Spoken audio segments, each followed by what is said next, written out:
Hey Canada, it's time to start holding some of these so-called politicians accountable when they blatantly lie about the state of our country and what's going on in our country.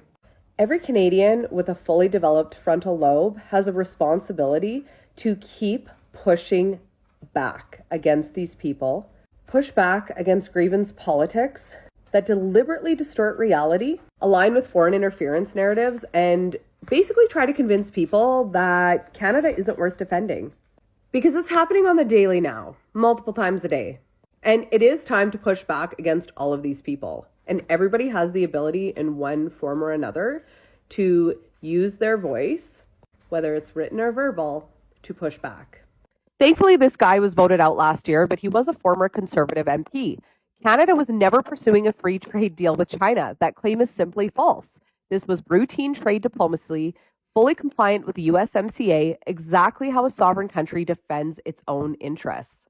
Canada's economic relationship with the US isn't a failure, it's geography and integrated supply chains, and it's why USMCA exists. And here's one from a current sitting MP. This claim traces back to an American-written tabloid article, not Canadian facts. The Daily Mail article is a tabloid interpretation of that report, framing committee concerns as definitive findings and using emotionally charged language that goes beyond what the report itself states. This kind of rhetoric, it isn't dissent. It's just an attempt at destabilization. This isn't patriotism.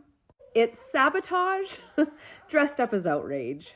Remember, every Canadian has the ability to use their voice. Let's not let these unpatriotic people who are letting, foreign actors dictate their narrative be the loudest ones in the room.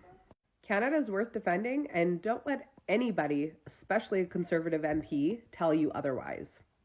Hey Canada, we are currently living through a complete global realignment. Long-standing alliances, they're shifting. Markets are volatile, and the old assumption of who leads, who follows, kind of out the window and no longer applies.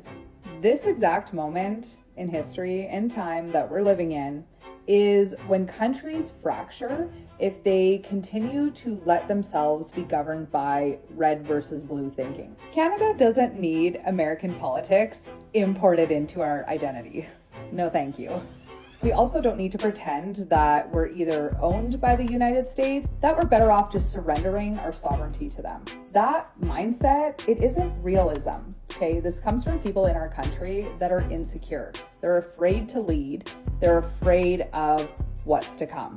What we need to do as Canadians is share an understanding of who we are as a country. We are a middle power with influence. We are a democracy built on institutions, not personalities. We are a nation that historically has adapted by changing and evolving together, and that's how we've survived. Listen, the world is changing whether we like it or not. There's nothing we can do about it. The question is, if you are a Canadian are going to face that change divided and resentful, or are you going to face it united, pragmatic, and confident in what we as Canadians can do in our own capacity? This isn't about left versus right anymore. This is about Canada versus the frickin' chaos.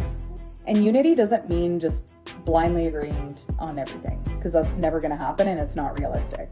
But it does mean refusing to let grievance politics convince us that our country is weak, broken, and it's not worth saving. Canada is worth standing together for, and don't let anybody who's insecure tell you otherwise. Hey Canada, can we talk about something that's great for Canada and also great for Saskatchewan? Because apparently when something is good, we still need to explain that to some people. China has just reopened their markets to Canadian beef, and this is huge because it's been nearly 5 years and this matters a lot. This is great news for Canadian farmers and ranchers. China is one of the largest beef importers in the world. Regaining access, this is great because it means that there's going to be more buying power. And our farmers have been absorbing these costs of not being able to sell their cattle to China for the last 5 years. Those costs are huge.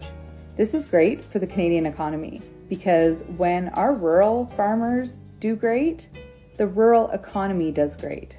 And when rural Canada does great, the national economy does great. It will follow. This is going to strengthen Canada's position as a reliable exporter.